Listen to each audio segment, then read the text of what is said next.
Cómo tratar con la ira de forma estoica. Parte 2. En el episodio anterior hablé sobre algunos de los comentarios y citas de Epicteto con respecto a la ira y traté de entender sus puntos de vista y razones. La respuesta sencilla y rápida es que Epicteto no está de acuerdo con la ira, al igual que lo hace cualquier otro estoico con todas sus emociones.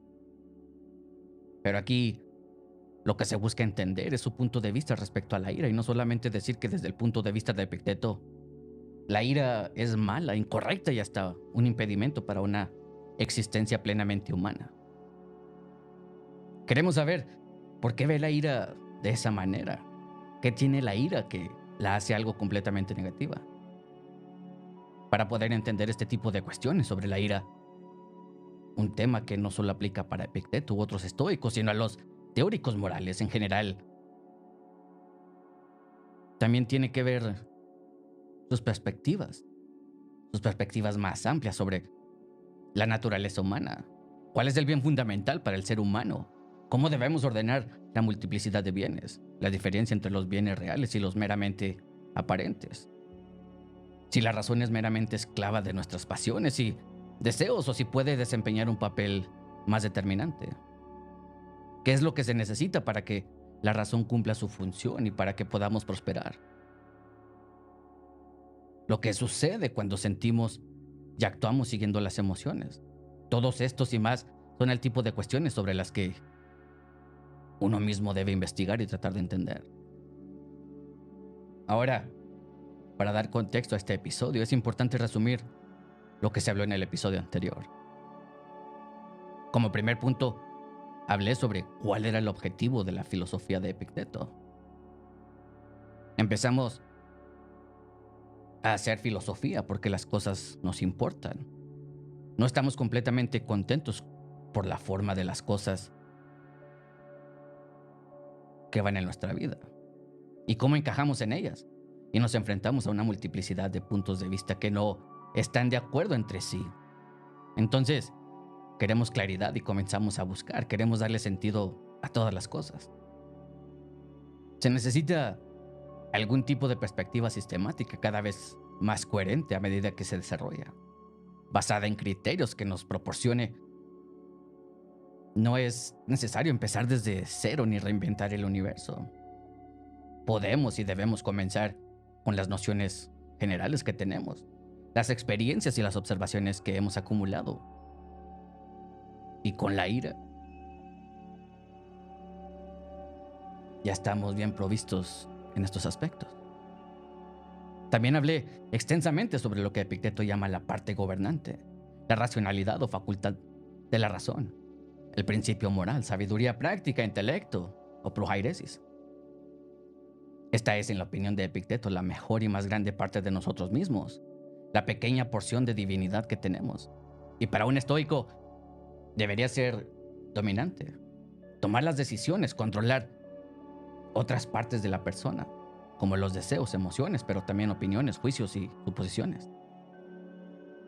Esta parte racional, entrelazada con las partes del alma humana, requiere cierta disciplina propia, cierta purificación, un proceso gradual de cambiar un hábito, que aquí sería escudriñar y reemplazar una creencia, para lograr conseguir cierto control o una comprensión sobre ella o estar consciente de las respuestas emocionales.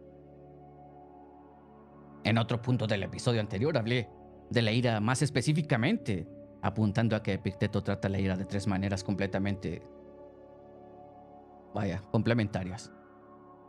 Como emoción o efecto en sí mismo, como un producto y productor de hábitos y como un proceso semirracional de inferencia encarnado en ciertos pensamientos característicos, unos generales y otros específicos de una situación particular y del objeto de la ira. Ya se mencionó en el episodio número 80 que la ira seduce y subvierte la racionalidad. Por eso, la tarea de los estoicos y uno de los propósitos de su teoría moral es reafirmar el gobierno correcto de la razón sobre la ira. El episodio terminó con la intención de retomar otros puntos importantes y uno de ellos es la cuestión de si algo como la ira podría alguna vez ser apropiada. Tal vez debido al rol de la relación social que uno ocupa y los deberes que implica. En este episodio también quiero explorar a fondo los puntos de vista de Epicteto sobre cómo nos enojamos y cómo nos liberamos de la ira, particularmente comprendiéndonos a nosotros. Y no solamente a nosotros mismos, sino también a otras personas. En otros episodios he hablado de temas similares a este de la ira. Unos hacen referencia a la perspectiva sobre las relaciones personales y se admiten un tipo de excepción a sus advertencias estoicas en contra, o tal vez incluso exigir de una persona permitirse sentir emociones y responder a los demás desde la emoción. Ahí la emoción en cuestión no es la ira, sino más bien la preocupación, el miedo, la pena por el hijo de uno. Y por extensión, por aquellos que se encontraban dentro del campo de las propias relaciones personales. El mismo Epicteto reprendía a un hombre por no sentir ni actuar hacia su hijo como debía, especialmente cuando su esposa y otras personas actuaban apropiadamente. ¿Podría haber lugar de algo así en el caso de la ira? Hay que admitir desde el principio que no es probable que Epicteto conceda mucho espacio a una emoción tan inquietante, tan propensa a afectar e incluso provocar nuestras percepciones, suposiciones, inferencias y como consecuencia, nuestras acciones. La ira es un estado afectivo o una emoción mucho más activa de la preocupación o el dolor. Tiene una tendencia no solo hacia el tipo de eco o contagio que poseen otras emociones, por lo que cuando nos encontramos entre una multitud de personas felices, tendemos a captar algo de ese estado de ánimo positivo. Y lo mismo pasa con el miedo, el dolor e incluso la sorpresa. La ira en una persona también es fácilmente contagiosa y productora de ira en contra de otras personas. Se podría decir que en forma de contragolpe. Esto se puede ver en una anécdota de Epicteto que menciona precisamente para enfatizar el deber mayor de quienes están en el poder o con presencia pública de dar un ejemplo. Veamos esta anécdota.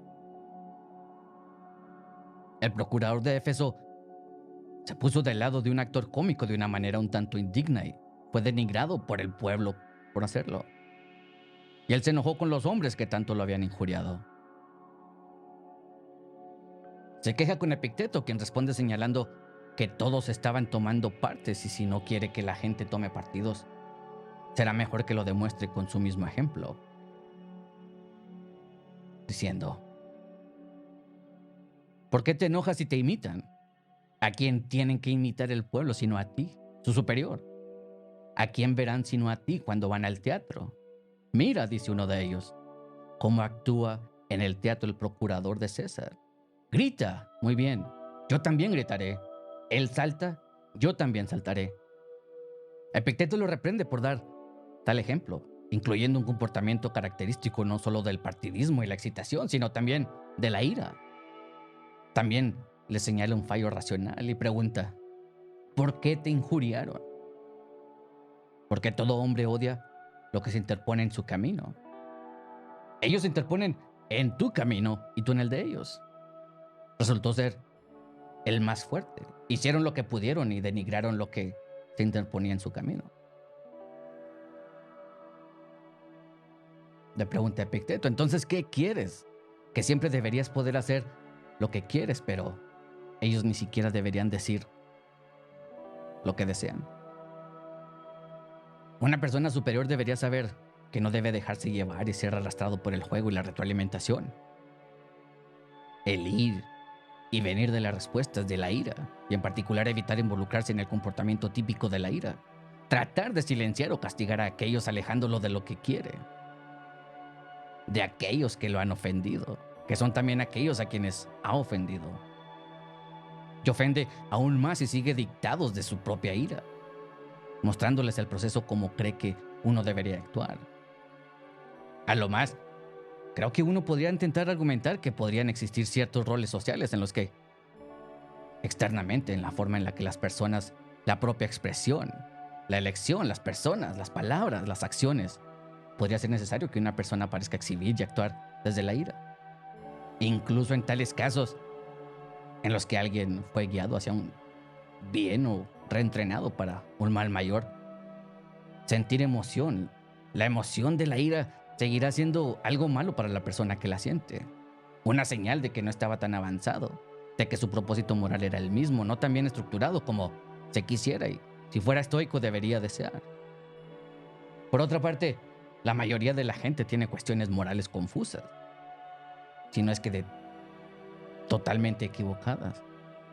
Hay algo que decir a favor de presentar un ejemplo diferente a aquellos con quienes uno interactúa, un ejemplo de cómo no enfadarse o actuar basado en la ira, incluso en circunstancias en las que esa pareciera la respuesta normal, una especie de experimento para tomar un camino diferente.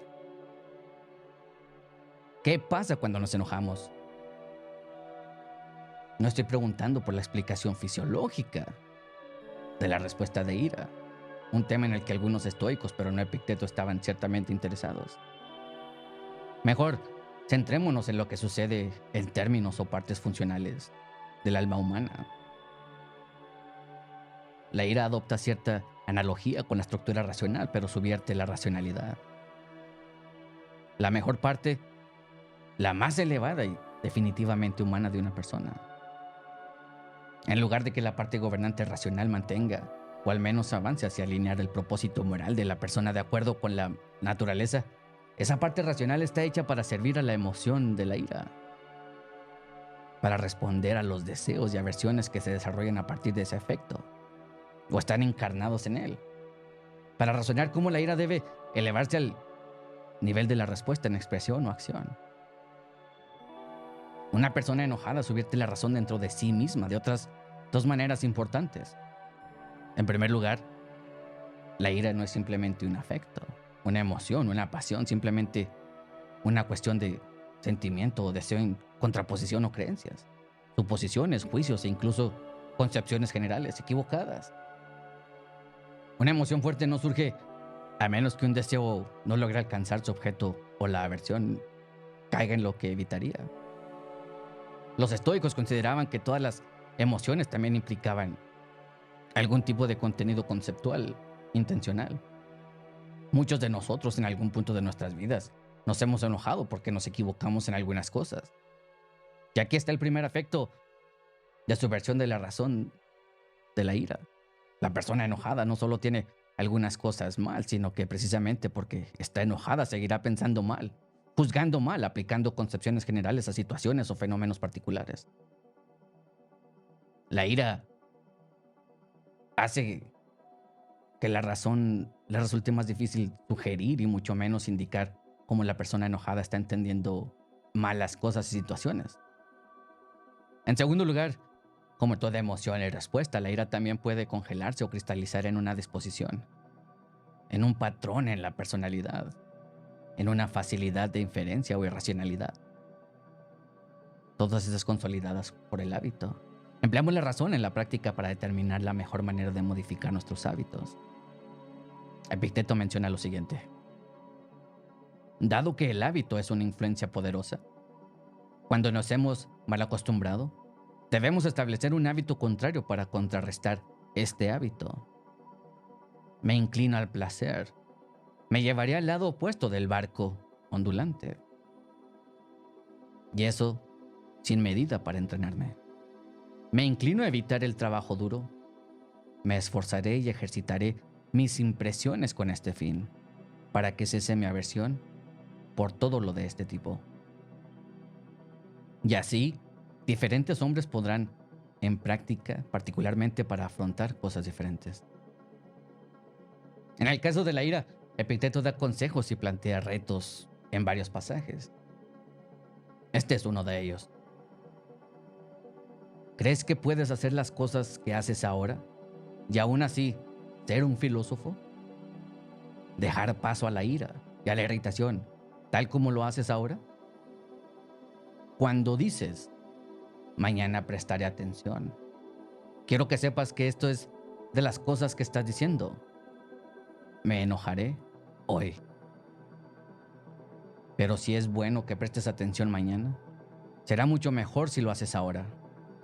Si te conviene mañana, mucho más lo será hoy, para que también puedas hacer lo mismo mañana. Y no posponerlo otra vez, esta vez para pasado mañana. Si no quieres tener mal genio, no alimentes tu hábito, ni pongas delante de él nada que pueda crecer. En el primer paso, guarda silencio y cuenta los días de los que no te has enojado. Si pasas hasta 30 días sin un ataque de ira, sacrifica algo a Dios, porque el hábito primero se debilita y luego se destruye por completo. Sentir y actuar basándose en la ira es malo para uno mismo y rebaja la mejor parte de la propia persona, convirtiéndolo humano y meramente animal. Lo racional en lo subrracional. Epicteto pregunta, cuando actuamos de manera agresiva, injuriosa y enojada y grosera, ¿a qué nivel hemos denigrado nuestro ser? Al nivel de las bestias. Pero ¿qué pasa con sus afectos de los demás? Tal vez hay algunos que necesiten ser tratados de una manera tan brutal, gritados, atacados, insultados y denigrados, incluso castigados físicamente. Al menos amenazados por el aspecto de ira de los demás. Esto podría ser temporalmente efectivo en algún nivel. Después de todo, las personas que valoran y desean cosas que desde una perspectiva estoica están fuera de su poder se vuelven vulnerables a aquello que realmente ejercen cierto control sobre estas cosas, poniendo su voluntad en al menos en las manos de otra persona. Pero esto no puede producir cambios genuinamente positivos dentro de la estructura del carácter y la personalidad de nosotros como persona. Sobre esto Epicteto pregunta, ¿a quién enseñó la ira el arte de conducir o la música? ¿Crees entonces que tu ira me hará aprender el arte de vivir? Esta pregunta retórica surge en el contexto de un pasaje sobre el conocimiento del bien y la consiguiente responsabilidad. Me extravío sin saber lo que me incumbe ni cuál es mi deber. Ahora bien, si esto es algo que no se puede enseñar ni aprender, ¿por qué me lo reprochas? Pero si se puede enseñar, enséñame. Y si no puedes hacer esto, permíteme aprender de aquellos que profesan saber. De verdad, ¿cuál es tu idea? ¿Que intencionalmente caigo en el mal y pierdo el bien? No. Entonces, ¿cuál es la causa de mi extravío? Ignorancia. Muy bien. ¿No quieres que deje de lado mi ignorancia? Cuando tenemos concepciones erróneas del bien y del mal, de lo correcto y lo incorrecto, de los deberes y de lo que es apropiado, es probable que una persona elija o simplemente caiga en el tipo de acciones que tienden a provocar ira en el otro. Pero esa ira, a su vez, no remedia la ignorancia de la persona equivocada. Más bien esa visión de que la ira puede mejorar a una persona en sí misma es una señal de concepciones equivocadas por parte de la persona que se ofende y se enoja. Epicteto aconseja una actitud diferente diciendo, si la pérdida en las cosas más grandes es el mayor daño que le puede ocurrir a un hombre, mientras que lo más grande en cada hombre es un propósito moral correcto, ¿qué motivo tiene para enojarse con él? Si es necesario que te afecten de manera contraria a la naturaleza las desgracias de otro, más bien compadécete de él, pero no lo odies. Abandona esa disposición de ofenderte y ese espíritu de odio. El principio básico del estoicismo es la noción de que la mayoría de los seres humanos se han equivocado en cuestiones morales de manera fundamental. Trabajan atados y guiados por conceptos erróneos sobre qué es el bien y dónde reside. Desarrollan hábitos complejos de suposiciones, de interpretación, pasión y acción que llegan a estructurar su destino común en patrones del deseo y aversión deformes y mal orientados. Junto con esto va el otro principio, que el proceso estoico de realinear y purificar el propósito o la voluntad moral de cada uno, la facultad de razonamiento y al mismo tiempo las otras partes del alma quieren una disciplina constante y repetida, cuyos efectos y éxitos solo se devuelven aparentes y duraderos en el tiempo. Esto requiere que no solo cambiemos el propio comportamiento, también implica alterar la multiplicidad emocional, afectiva y de deseos dentro de una persona. Exige que nosotros literalmente cambiemos de opinión, reflexionar, juzgar, aceptar y reforzar o rechazar y reemplazar las propias concepciones sobre cuestiones morales básicas. Todo esto debería desarrollarse dentro de la matriz de las relaciones y roles de cada uno. Abordar la ira no solo será la excepción. El estoico no solo limitará su acción receptiva y su expresión de enojo, sino que trabajará para comprender por qué se enoja, por qué otros hacen las cosas que tienden a molestarlo y si es racional enojarse. Incluso si es racional, los únicos que mantienen la ira hacia ellos. Una comprensión bien desarrollada disuelve gradualmente las suposiciones, la excitación, los efectos y la actividad comprendidos bajo el nombre de ira. Comprender no solo de uno mismo que es genuinamente bueno, sobre que uno tiene realmente poder y que se debe hacer, sino también el funcionamiento de los deseos, emociones, pensamientos y hábitos de otras personas. Por estas razones, cuando una persona asiente a una falsedad, podemos estar seguros de que no era su intención asentir a ella como falsa. Ahora, en el campo de las acciones, el deber y lo contrario al deber, lo que es de provecho, lo que sea más conveniente y que mejor nos convenga, y todo lo que sea semejante, es lo que es conveniente para lo falso y lo correcto de las percepciones. Es importante recordar esto, porque nos ayuda a no enojarnos con nadie. No insultaremos a nadie, no asignaremos culpas, no odiaremos a nadie. Y lo mejor de todo, no nos ofendemos con nadie, ni seremos ofendidos por nadie.